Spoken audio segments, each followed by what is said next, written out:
తిరిగి జనమేజయుడు ఇట్లడిగెను. మునీంద్ర, మీరు భగవతి జగదంబ మహిమను గూర్చిన ప్రసంగములను చక్కగా వర్ణించిరి. కృపానిధి, మొదట ఎవరు దేవిని ఆరాధించిరి? సమస్త కోరికలను ఈడేర్చు దేవి పూజితురాలై ఎవరి ఎడల మొదట ప్రసన్నురాలయ్యను?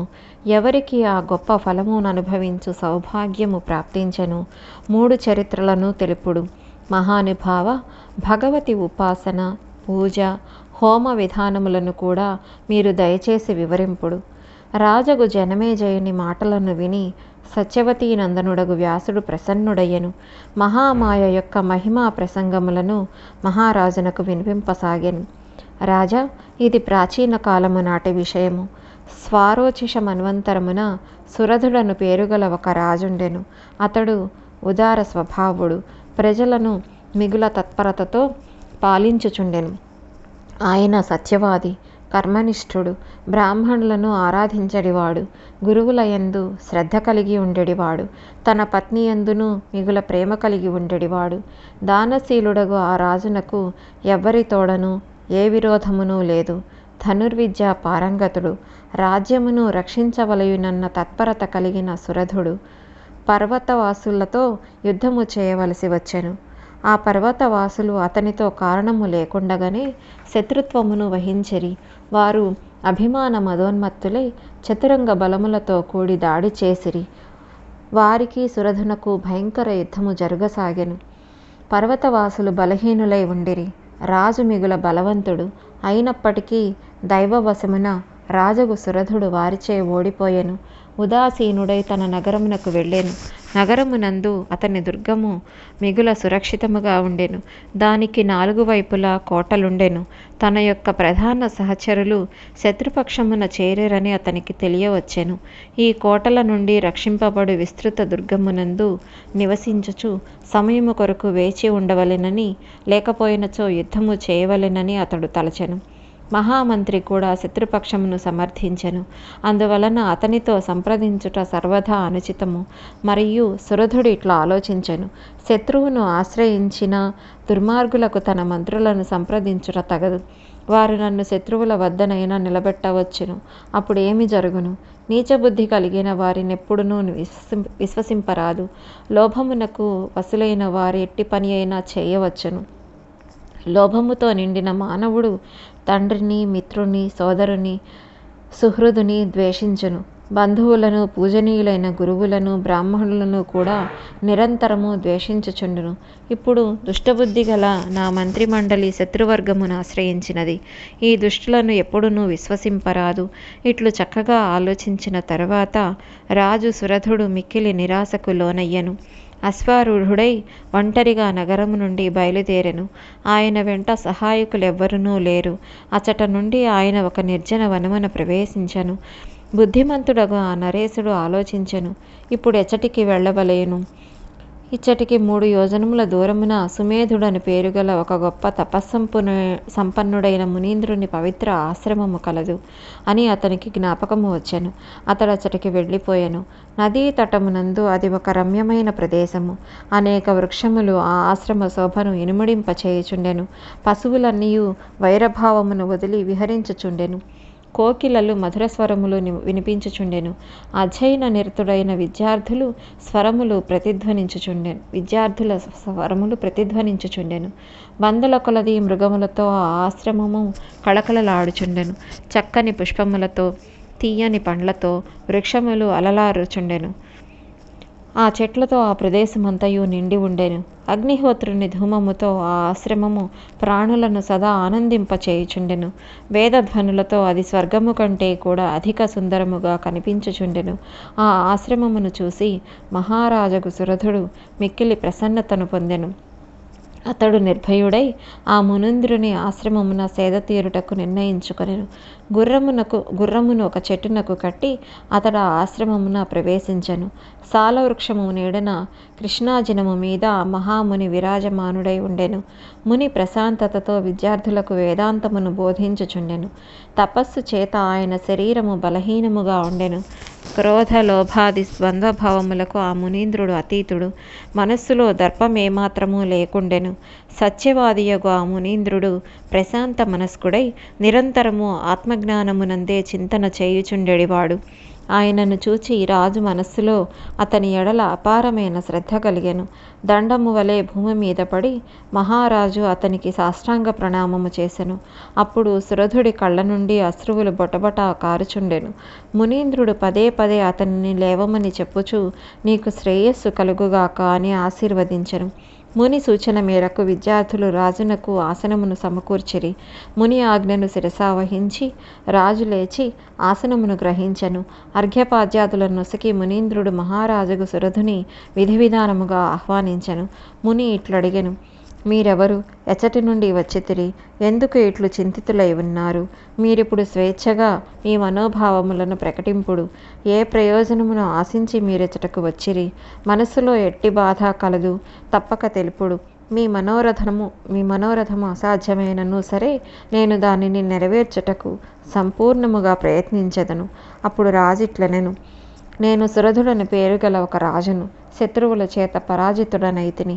అందువలన రాజభవనమును, భార్యను, రాజ్యమును సమస్తమును వదిలి ఒంటరిగా మిమ్ములను శరణుజొచ్చితిని. బ్రాహ్మణోత్తమ, మీరు నన్ను ఆదేశింపుడు. నేను శ్రద్ధతో దానిని నిర్వహించెదను. ఈ ధరాతలమున మీరు తప్ప ఇంకెవ్వరునూ రక్షకులు నాకు లేరు. మునివర, శరణాగతులను అనుగ్రహించుట మీ స్వభావము. శత్రువులతో భీతుడనయి మీ దగ్గరకు వచ్చి తిని నన్ను దయచేసి రక్షింపుడు. అప్పుడు ముని ఇట్లనెను, మహారాజా, మీరు నిర్భయముగా ఇచ్చట విహరింపుడు. అత్యంత పరాక్రమవంతులకు మీ శత్రువులెవ్వరునూ నా తపఃప్రభావమున ఇచ్చటకు రాజాలరు.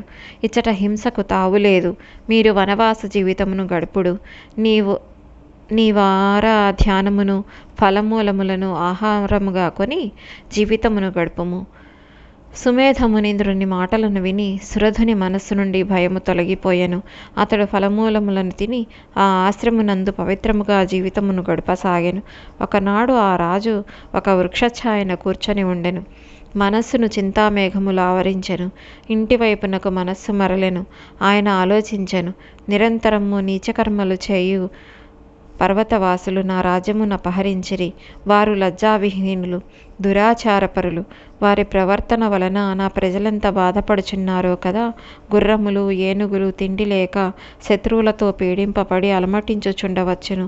మిగుల బలహీనములై ఉండబోవును. ఇందుకు సందేహము లేదు. నేను పాలి పోషించిన సేవకుల మీద శత్రువుల అధికారమును చెలాయించుచుందురు. నిశ్చితముగా వారినందరినీ కష్టముల పాలు చేయుచుందురు. శత్రువులు మిగుల దుర్మార్గులు.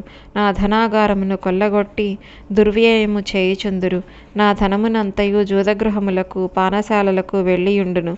చెడు బుద్ధి గల శత్రువులు వ్యసనపరులే నా కోశాగారమును పూర్తిగా దురుపయోగమొనరించి ఉందురు. దానధర్మములు చేయుట వారి మనస్సునకు తట్టనే తట్టదు. నా మంత్రులు కూడా వారికి లోబడి వారి వలనే ప్రవర్తించుచుందురు. మహారాజుకు సురధుడు చెట్టు కింద కూర్చొని ఇట్లు ఆలోచించుచుండెను. ఇంతలో ఒకానొక వైశ్యుడచటకు వచ్చెను. అతని మనస్సు మిగుల దుఃఖభాజనమై ఉండెను. ఆ వైశ్యుని రాజు చూసెను. అతడు సురధుని వద్దనే కూర్చొనెను. అంతట రాజు అతనితో అనెను, నీవెవరు? ఎచ్చటి నుండి ఈ వనమునకేతించితివి?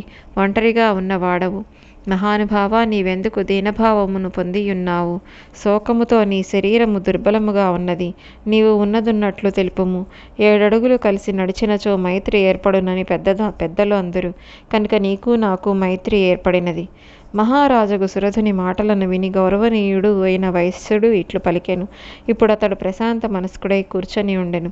నాకిప్పుడు గొప్ప మహాత్ముడు, యోగ్యుడైన పురుషుడు లభించెనని అతడు సంతసించెను. వైశ్యుడు ఇట్లు పలికెను, మిత్రమా, నేను వైశ్యకులమునందు జన్మించితిని. నన్ను సమాధి అను పేరుతో పిలిచెదరు. నా దగ్గర కావలసినంత ధనముండెను. నా బుద్ధి ధర్మమునందు నిరతమై ఉన్నది. నేనెప్పుడూ అసత్యము పలుకను.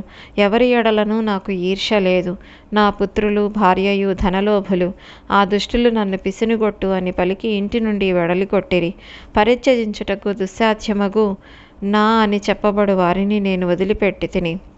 అది మిగుల కష్టమనిపించెను. అత్యధికముగా సంపాదించిన ధనమునంతయును వదిలిపెట్టి ఈ వనమునకు వచ్చి తిని. స్నేహితుడా, నీవెవరవు? మిగుల భాగ్యశాలి వలె కనిపించుచున్నావు. దయచేసి ఇప్పుడు నీ వృత్తాంతమును తెలుపుడు అనెను. అప్పుడు రాజు ఇట్లు చెప్పెను. నేను సురధుడను పేరుగల రాజును. దొంగలు నన్ను కష్టముల పాలు చేసిరి. మంత్రులు కూడా నన్ను మోసగించిరి. అందువలన రాజ్యభ్రష్టుడనై ఈ వనమునందు కాలము గడుపుచున్నాను. వైశ్యప్రవర, మిత్రుని రూపమున నీవిచటికి ఏతించితివి. ఇది నా అదృష్టము. బుద్ధిశాలి, ఈ వనమునందు సుందరమగు వృక్షములు కలవు. ఇక మనమిరువురము సుఖముగా కాలము గడిపెదము. వైశ్యోత్తమ, చింతను వదిలి స్వస్థుడవు కమ్ము. ఇచ్చట స్వేచ్ఛగా ఆనందముతో నాతో కూడి విహరింపుము. వయస్సుడు అప్పుడు ఇట్లు చెప్పెను. ఇప్పుడు నా పరివారము దిక్కులేనిదయ్యెను. నేను లేని దాని వలన వారు అనేక కష్టములను అనుభవించుచుందురు. దుఃఖశోక సంతప్తులై చింతించుచుందురు. రాజా, నా భార్యాపుత్రులు శారీరక దుఃఖములను అనుభవించుచున్నారా లేదా? ఈ విధముగా చింతాతురై నా చిత్తము సదా అశాంతికి గురి అగుచున్నది. రాజా, భార్యాపుత్రులను, ఇంటిని, బంధుబాంధవులను ఇక ఎప్పుడు చూడగలను? గృహమును గురించిన చింత నన్ను మిగుల వ్యాకులపరచుచున్నది. నా మనస్సునకు ఏ విధముగానూ స్వస్థత చేకూరుటలేదు. అప్పుడు రాజు అగు సురధుడు ఇట్లా నేను మహామతి, దుష్టులు, ప్రచండ మూర్ఖులు నగు పుత్రులు నిన్ను ఇంటి నుండి బయటకు వెళ్ళగొట్టిరి. అట్టి వారిని చూచుట వలన నీకెట్టి సుఖము ప్రాప్తించును. దుఃఖప్రదుడగు మిత్రుని కంటే శత్రువే ఉత్తమమని భావించబడును. అందువలన మనస్సును స్థిరపరచుకొని నాతో కూడి ఆనందమును అనుభవింపుము. అప్పుడు తిరిగి వయస్సుడు ఇట్లనెను. రాజా, మానవుడెంత చెడ్డవాడైనను తన కుటుంబమును వదలజాలడు. అట్టి కుటుంబము కష్టముల పాలైనచో నా మనస్సు దుఃఖించక ఎట్లుండును? అపార దుఃఖముతో బాధపడుచున్న నా మనస్సు ఏ విధముగా స్థిరముగా నుండజాలదు.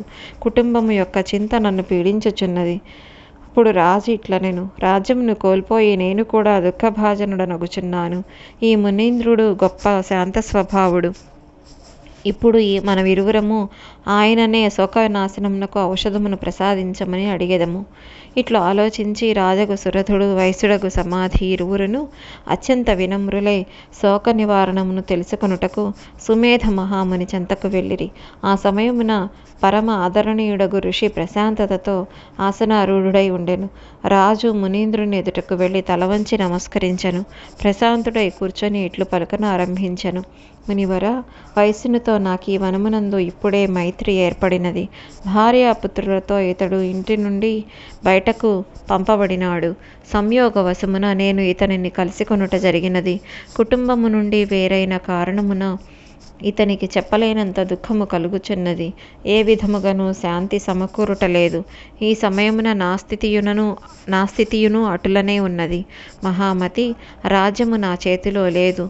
నేను దుఃఖశోకములకు లోనైతిని. వ్యర్థమగున్న ఈ బాధ నా హృదయమును వీడకున్నది. నేనిట్లా ఆలోచించుచుందును.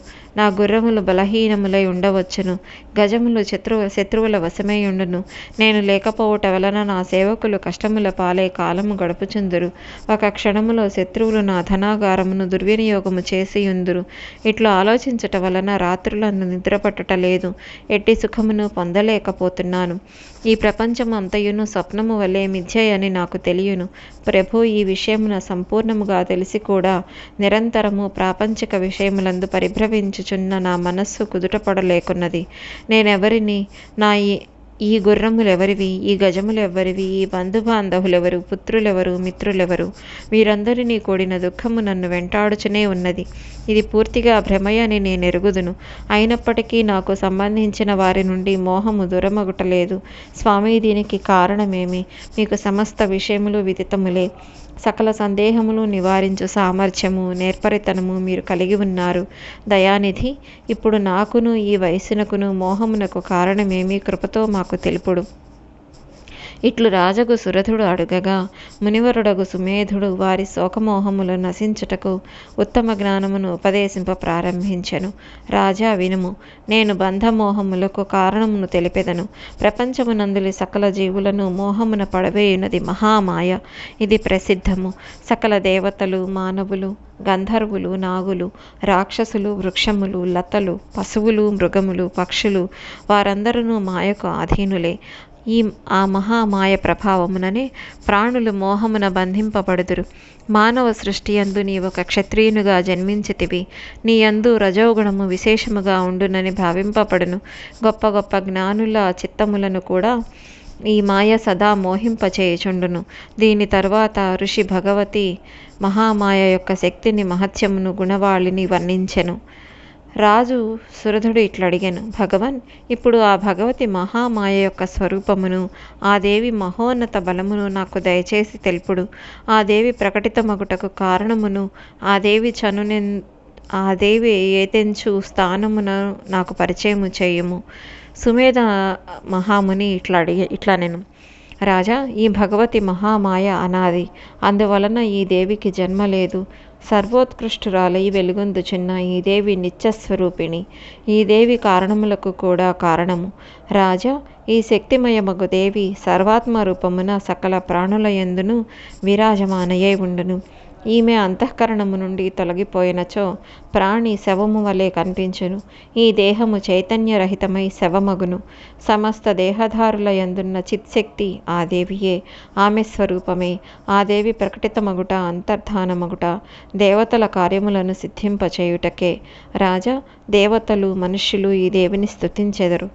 అప్పుడు ఆమె వారి దుఃఖములను తొలగించుటకు అనేక రూపములను ధరించును. భగవతి జగదంబ రకరకములైన శక్తులతో కూడి ఉన్నది. కార్యసాధన తలంపుతో స్వేచ్ఛగా ప్రకటితయగును. రాజేంద్ర, ఇతర దేవతల మీద దైవము యొక్క ప్రభావం ఉండదు, కానీ ఈ దేవి మీద ఆ ప్రభావము ఉండును. ఈమె పూర్ణ స్వతంత్రాలు. ఇతర దేవతల మీద దైవము యొక్క ప్రభావం ఉండును, కానీ ఈ దేవి మీద ఆ ప్రభావం ఉండదు. ఈమె పూర్ణ స్వతంత్రురాలు. పురుషార్థములను వ్యవస్థీకరించును. ఈ దేవి నిత్యస్వరూప. మృత్యువు ఈమెను దరిచేరుటకు సాహసింపదు. ఈ జగత్తంతయు దృశ్యము. బ్రహ్మ మొదలగు వారు కేవలము దర్శకులు మాత్రమే. వీరు కర్తలు కారు. దృశ్యాత్మకమైన జగత్తును సృష్టించు భారము సదసదాత్మికయగు భగవతి మీదనే ఉన్నది. మనోరంజనమునరించుటకు బ్రహ్మాండమును సృష్టించి దానిలో బ్రహ్మను పురుషరూపమును నిలుపుచున్నది. ఆయన నిర్ణీత కాలము వరకు ఈ నాటకపు తెర మీద ఉండును. వెనువంటనే సంహారలీల కూడా జరుగును. ఈ సకల కార్యములకు కర్త, భర్త భగవతి జగదంబయే. ఆ దేవి కృప వలననే బ్రహ్మ, విష్ణువు, శంకరులకు సావిత్రి, లక్ష్మీ, గిరిజ అను శక్తులు లభించినవి. అందువలన మహానుభావులకు బ్రహ్మాదులు దేవేశ్వరులని ఉపాధులు పొందినప్పటికీ ఆ భగవతిని ఆనందముతో ధ్యానించి పూజించుచుందురు. భగవతి జగదంబయే సృష్టి, స్థితి, లయములను అనరించును. సమస్తము ఈమె ఆధీనముననే కలదు. రాజా, భగవతి జగదంబ ఉత్తమ మహత్యమును నా బుద్ధికి తోచినట్లు వినిపించి తిని.